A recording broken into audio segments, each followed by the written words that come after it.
In this video tutorial, we are going to take a look at how to install and activate the theme, step by step. So let's get started. So from your WordPress dashboard, go to Appearance and select Themes. You can add New from here.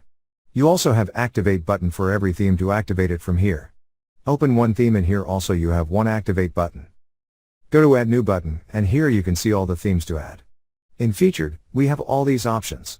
The first one is already active, and the rest have install buttons to install them from here. Open the one you like. Here on top, you have Install button to install it. Once installed, you will get Activate button to activate the theme from here. Close it. Now go to Appearance and select Themes. Here you can see your new theme has been installed with an Activate button. Click on it.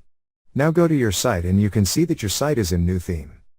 Back on WordPress, activate another theme from here. And your site theme will change.